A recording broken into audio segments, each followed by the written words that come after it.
रात में जिनको खर्राटे आते हैं और दिन में जिनको बैठे बैठे झपकियां आती हैं, इसको कहते हैं स्लीप एपनिया सिंड्रोम या ऑब्स्ट्रक्टिव स्लीप डिसऑर्डर। ये बहुत प्रमुख कारण है आगे जाकर हार्ट अटैक और लकवे का। ध्यान रखिएगा, बाजरा, जौ ये सुपर फूड है। ये ऐसा खाना है कि जिसको हर एक आदमी को, हर इंसान को जरूर लेना चाहिए। इसमें फाइबर होता है, प्लस इसमें कई सारी ऐसी चीजें होती हैं जो हार्ट अटैक और लकवे से बचाती हैं। बड़ा कारण है पोल्यूशन, क्योंकि जैसे पोल्यूशन की क्वांटिटी बढ़ रही है, हार्ट अटैक और लकवा की भी केसेस ज़्यादा आ रहे हैं। इसका इलाज बहुत आसान है, वो छोटी सी दवाइयाँ देते हैं इससे, जिससे कि स्ट्रोक भविष्य में ना हो। मतलब कोई ज्यादा चिंता की बात नहीं, शुरुआती दौर में, शुरुआत में अगर इसका निदान कर लिया तो मरीज को कभी स्ट्रोक नहीं आता। जिसने अगर पढ़ाई नहीं करी हो, जो आयुर्वेद के बारे में बिल्कुल नहीं जानता हो, जो मॉडर्न साइंस के बारे में बिल्कुल नहीं जानता हो, मैं यही राय दूंगा कि इन ऐसे लोगों से थोड़ा दूर रहें। अगर आदमी को स्ट्रोक हुआ तो 1 मिनट का भी डिले नहीं करना चाहिए, सीधे हॉस्पिटल जाए और टेस्ट करा ले। अगर उसके थ्रोम्बस है अंदर, जो उस जगह चांसेस ज़्यादा होते हैं, अधिकतर मरीजों में थ्रोम्बस का चांस ज़्यादा है। थ्रोम्बस मतलब खून का थक्का जमना, उसके चांस ज़्यादा होते हैं और उसको डिसॉल्व आराम से किया जाता है, उसको घुल सक जाता है अंदर। फास्ट फूड ये सबसे बड़ा दुश्मन है शरीर का। ये बहुत जल्दी इसमें कोलेस्ट्रॉल बढ़ जाता है और इसमें हार्ट अटैक और लकवे के चांस बहुत ज़्यादा बढ़ते हैं। महिलाओं में मीनोपॉज से पहले जब है ना चांस कम रहते हैं, मीनोपॉज के बाद थोड़े चांस बढ़ जाते हैं। जो महिलाएं धूम्रपान करती हैं उनमें आदमियों के हिसाब से 5 गुना ज़्यादा चांस होते हैं स्ट्रोक होने के। शीतल पेय ज़्यादा पीने वालों के स्ट्रोक, हार्ट अटैक, डायबिटीज़ तो नहीं करता है, परंतु जिनको टेंडेंसी है डायबिटीज़ की, उनमें जल्दी डायबिटीज़ आ जाती है और कम कंट्रोल होने वाली, मुश्किल से कंट्रोल होने वाली डायबिटीज़ होती है। डॉक्टर नैथानी, तनाव को लेकर के जरूर हम बात करना चाहेंगे। जो तनाव है आजकल भागदौड़ भरी जिंदगी में, भौतिकवाद है, जो तनाव है उसका ब्रेन स्ट्रोक से कितना संबंध है? किन लोगों में ज्यादा चांस है स्ट्रोक आने के? जी जी। जिसका वजन ज्यादा है, कोलेस्ट्रॉल की मात्रा ज़्यादा है, बीपी और शुगर ज़्यादा है, और जिसका कंट्रोल में नहीं है बीपी शुगर, जो धूम्रपान करता है, मदिरा पान करता है, या जो बहुत ही पोल्यूशन वाली जगह पर रह रहा हो। तो डॉक्टर साहब, हम देखते हैं तो हार्ट अटैक और एक जो ब्रेन का अटैक, जो जिसको आप स्ट्रोक बोल रहे हैं, दोनों में अंतर क्या है? एक चेतावनी अधिकतर लोगों को मिलती है, 90-95% को मिलती है, पर अधिकतर लोग उसकी तरफ ज्यादा ध्यान नहीं देते हैं। सर, आपसे ये जानना चाहेंगे, जैसे खान पान का आपने जिक्र किया, जो है पोल्यूशन का आपने जिक्र किया, इस समय का जो खान पान है, लाइफस्टाइल है, उसको लेकर के भी क्या ब्रेन स्ट्रोक का कोई रिलेशन है, कोई संबंध है आपस में, कोरिलेटिव है ये चीजें? अगर किसी को भी खर्राटे आते हो, वजन ज्यादा हो, गर्दन छोटी हो, और जिसको बैठे बैठे दिन में झपकी आ जाती है, या गाड़ी में बैठती जिसको नींद आ जाती है, यह एक लोग हैं जिनको अपना स्लीप स्टडी जरूर कराना चाहिए।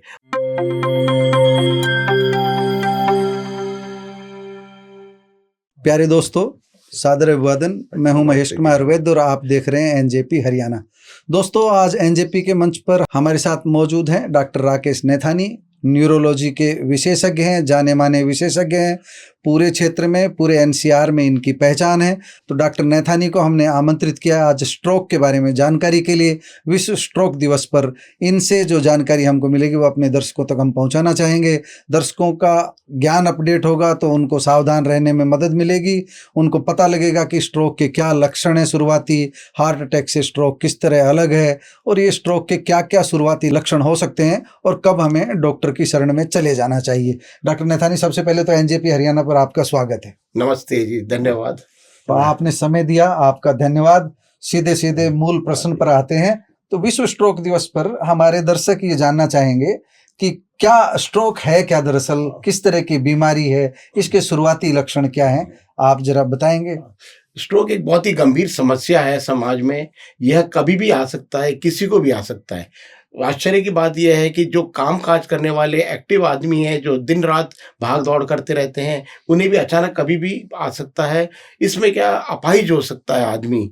स्ट्रोक के लक्षण समय के साथ साथ बढ़ते जा रहे हैं। स्ट्रोक के केसेस, ये एक अनुमान के हिसाब से करीब 5 लाख मरीज स्ट्रोक के हर वर्ष मैंने यूरोप और अमेरिका में होते हैं, वहाँ की स्टैटिस्टिक्स आराम पता है, इससे कई ज़्यादा भारत में होते हैं। इतनी ज्यादा संख्या हाँ में जी। काफ़ी ज़्यादा है। इसके एक अनुमान ये लगा सकते हैं कि हर आदमी को पता होगा कि उसके बगल में कोई आदमी है जिसके एक हाथ पैर कमज़ोर हुआ था, बोली अचानक बंद हो गई है उसकी, और उसको देखकर सभी सोचते होंगे कि ये क्या समस्या शुरू हो गई अचानक से। मतलब जो पैरालाइज सा हाँ, लकवा सा इसमें लगता है एक तरफ हाथ पैर का हिलना बंद हो सकता है, आदमी की बोली बंद हो सकती है, समझना बंद हो सकता है इसमें, और कई बार तो दिखना भी बंद हो सकता है इसमें। कई बार आदमी को आधा ही दिखता है, आधा दिखना बंद हो जाता है। ये भी एक स्ट्रोक के लक्षण है सारे। तो स्ट्रोक आजकल समय के साथ साथ बढ़ते जा रहा है। उसमें 2-3 तो प्रमुख, इसका सीधा संबंध हमारे मस्तिष्क से है। हाँ, सीधा मस्तिष्क से है। दिमाग में खून का दौरा या तो कम हो गया है या बंद हो गया है, या कोई खून की नली उसमें फट गई है जिसके कारण ब्लीडिंग हो गया, जो खून का रिसाव शुरू हो गया है अंदर ब्रेन में, इसको में स्ट्रोक कहते हैं।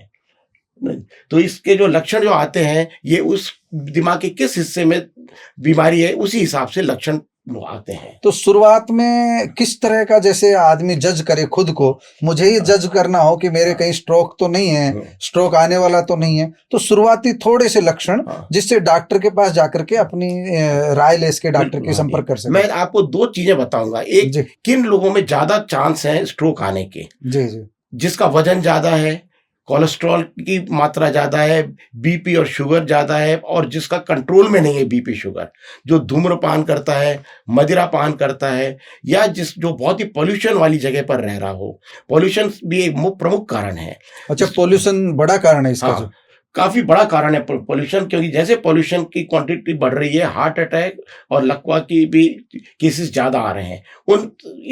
उन जगह ज्यादा देखा जाता है जहां धुआं बहुत ज्यादा है। जैसे दिल्ली एनसीआर में इसके अभी तो 500 तक एयर क्वालिटी इंडेक्स पहुंच गया था, बहुत पहुंच गया था, और ये बड़ी गंभीर समस्या है। इसके लिए सभी को आप सहमति के साथ में इस समस्या का निदान करना पड़ेगा। तो बहुत ज्यादा जो गंभीर समस्या है, यानी पॉल्यूशन भी एक समस्या है। हाँ। तो डॉक्टर साहब, हम देखते हैं तो हार्ट अटैक और एक जो ब्रेन का अटैक, जो जिसको आप स्ट्रोक बोल रहे हैं, दोनों में अंतर क्या है? हार्ट अटैक में खून की नलियां जो हार्ट को सप्लाई करती हैं वो बंद हो जाती हैं, तो उसको हार्ट अटैक कहा जाता है। उसमें छाती में दर्द होगा, आदमी के ब्लड प्रेशर कम हो जाएगा, हांफने लगेगा, घबराहट होने लग जाएगी उसको। तो ये, और कई बार तो साइलेंट हार्ट अटैक भी होता है कि पता भी नहीं चलता, है ना। दूसरा, ब्रेन अटैक में क्या होता है कि कुछ मरीजों को कुछ समय पहले एक चेतावनी जरूर मिलती है। आप नोट कीजिए, एक चेतावनी अधिकतर लोगों को मिलती है, 90-95% को मिलती है, पर अधिकतर लोग उसकी तरफ ज्यादा ध्यान नहीं देते हैं। चेतावनी जैसे कि अचानक लगे थोड़ी देर के लिए वो आदमी भूल गया है कुछ चीज और फिर वापस याद आ गई, नॉर्मल आ गया। दूसरा, अचानक उसको लगता है कि थोड़ी देर के लिए एक तरफ से दिखना बंद हो गया और फिर वापस से रोशनी वापस आ गई। तीसरा, एक हाथ या पैर में अचानक झंझनाहट हुई या थोड़ी देर के लिए कमजोर हुआ, उसने मालिश करी, देखा तो थोड़ी देर में ठीक हो गया और उसने जिसको नजरअंदाज कर दिया। चौथा, अचानक से मुंह आपको लगा कि थोड़ा टेढ़ा हो रहा है मुंह, और थोड़ी देर के लिए रह के और फिर वापस से सुधर गया। एक पेन या कोई चीज हाथ में पकड़ी हो और वो हाथ से छूट जाए और फिर ऐसा प्रतीत हो कि हाथ की ताकत थोड़ी कम हो रही है, वह भी थोड़ी देर में सुधार हो जाएगा। इसको हम ट्रांजिएंट इस्कीमिक अटैक कहते हैं। यह थोड़ी देर के लिए रहता है, पर यह एक मुख्य चेतावनी दे रहा है कि भविष्य में, ये बड़ी चेतावनी है, शुरुआत की जो चेतावनी है भविष्य में ये स्ट्रोक आने की। तो मैं सभी से कहूंगा कि यह चेतावनियां कभी नजरअंदाज ना करें आप। तो जब भी हो तो तुरंत डॉक्टर को दिखाएं और अपने टेस्ट जरूर करवा लें। तो इसका, जैसे डॉक्टर के पास जाएगा आदमी इस तरह के लक्षण देख करके, आप जो बता रहे हो, इन लक्षणों को देख करके कोई डॉक्टर के पास जाएगा, क्या उपाय है? शुरुआती उपाय क्या है? शुरुआती हम इलाज तो यहाँ मंच पे नहीं बता सकते, लेकिन शुरुआती सावधानी क्या है, शुरुआती उपचार क्या है? क्या चिकित्सा विज्ञान में अब सुलभ है इस तरह के उपचार? शुरुआत में क्या होगा, डॉक्टर उसको अच्छी तरह पूरी उसकी हिस्ट्री लेगा, मरीज का अच्छी तरह मुआयना करेगा और अपने निष्कर्ष पे पहुंचेगा कि क्यों हुआ है और क्या कारण है। हो सकता है वह कुछ टेस्ट भी कराए, कुछ खून की जांच कराए, कुछ दिमाग की जांच कराए और कुछ खून की नलियों की जांच भी करा सकता है वो। इसको देख के निष्कर्ष पे वो पहुंच सकता है। अगर उसको कोई और बीमारी दिखती है, जैसे बीपी, शुगर या कुछ और दिखता है, तो वह उसका भी निदान कर सकता है उसी समय। जो एक्सीडेंटली पता चला, मरीज को पता भी नहीं था कि उसको शुगर की बीमारी है, बीपी हाई है। दूसरा, वह इसका इलाज बहुत आसान है, वो छोटी सी दवाइयाँ देते हैं इससे, जिससे कि स्ट्रोक भविष्य में ना हो। मतलब कोई ज्यादा चिंता की बात नहीं नहीं, शुरुआती दौर में। शुरुआत में अगर इसका निदान कर लिया तो मरीज को कभी स्ट्रोक नहीं आता, अधिकतर केसेस में नहीं आता है। बहुत ही रेयर है कि उसको दवाई खाते खाते भी आ जाए, पर ये बहुत ही रेयर माना जाता है। जी जी। डॉक्टर नेथानी, हम किसी वैद्य की आलोचना नहीं कर रहे हैं, रजिस्टर्ड वैद्य है आयुर्वेदिक, उसकी आलोचना नहीं कर रहे हैं, लेकिन आमतौर पर नीम हकीमों के बारे में मेरा सवाल है। ये कहते हैं कि लकवा मार गया, पैरालाइज हो गया, उसके बाद मरीज वहां जाता है, फिर कहते हैं कि हम वहाँ ठीक हो गए 15 दिन में, 20 दिन में, और फिर वो लंबे समय तक वो समस्याएं झेलते भी रहते हैं कई मरीज। क्या है ये? क्या कुछ लोग अपने आप ठीक हो सकते हैं? आयुर्वेद की तो मैं भी बहुत इज्जत करता हूँ। आयुर्वेद हमारे प्राचीन ग्रंथों के हिसाब से है। उसमें जरूर जड़ी बूटियां, कई ऐसी चीजें हैं जो सदियों से लोग खा रहे थे और अपने स्वस्थ रहे। ये ऋषि मुनियों के समय का लगता है मुझे कि आयुर्वेद ऋषि मुनियों के समय से है। हालांकि मैं इसके बारे में बहुत ज्यादा नहीं जानता, पर मैं कल्पना कर सकता हूँ ऋषि मुनि के जमाने से है ये। सुश्रुत जो हमारे सर्जन थे, वो वाराणसी में रहते थे और उनके डॉक्यूमेंटेशन है हमारे पास, और उनके इंस्ट्रूमेंट की फोटो भी है। वह मौजूदा इंस्ट्रूमेंट से काफ़ी मेल खाते हैं। उनके डॉक्यूमेंट के हिसाब से जो सर्जरी करते थे, कई सर्जरी मॉडिफाइड एग्जैक्टली होते नहीं, पर उसके समय के साथ मॉडिफाई होकर कुछ सर्जरी आज भी की जा रही है। तो इसलिए मैं सुश्रुत के, हम तो ये जो नीम हकीमों की बात कर रहे हैं, अगर जो इलाज कराते हैं कई बार, ये घातक नहीं हो सकता है? नीम बिल्कुल जी। जिसने अगर पढ़ाई नहीं करी हो, जो आयुर्वेद के बारे में बिल्कुल नहीं जानता हो, जो मॉडर्न साइंस के बारे में बिल्कुल नहीं जानता हो, मैं यही राय दूंगा कि इन ऐसे लोगों से थोड़ा दूर रहें। अगर आपको आयुर्वेद पर विश्वास है तो जरूर आप आयुर्वेद डॉक्टर के पास जाएं, पर सर्टिफाइड, जिसको आयुर्वेद काउंसिल का सर्टिफिकेशन है, ऐसे डॉक्टर को दिखाएं।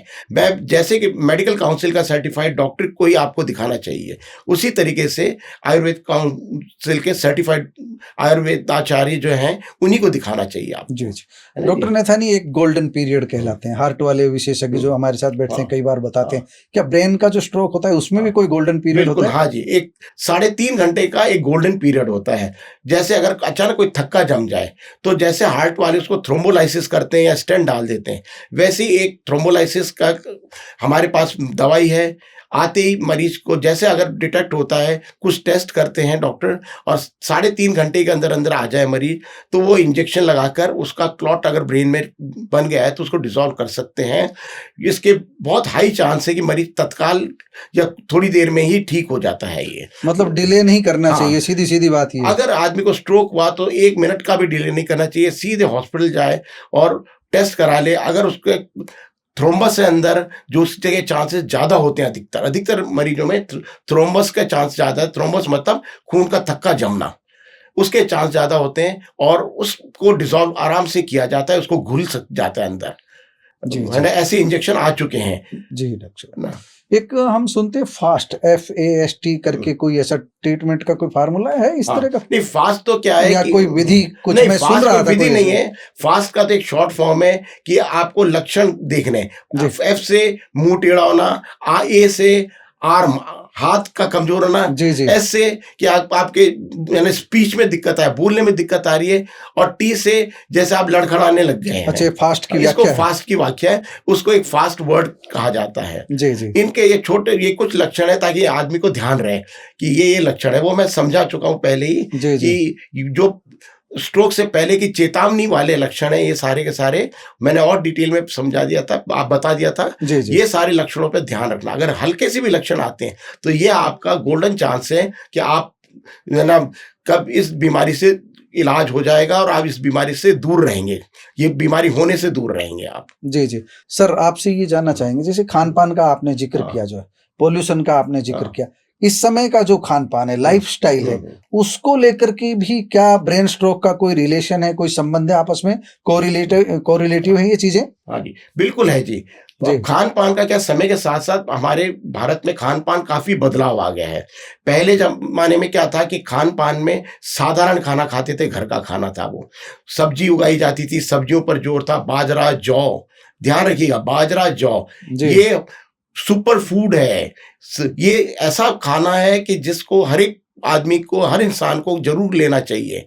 इसमें फाइबर होता है, प्लस इसमें कई सारी ऐसी चीजें होती है जो हार्ट अटैक और लकवे से बचाती हैं। तो अपने खाने में ये जरूर लिया करें। सब्जियां ज्यादा खानी चाहिए, इसमें ताजे फल जरूर खाने चाहिए। ये सारे के सारे पहले से करता है। फास्ट फूड ये सबसे बड़ा दुश्मन है शरीर का।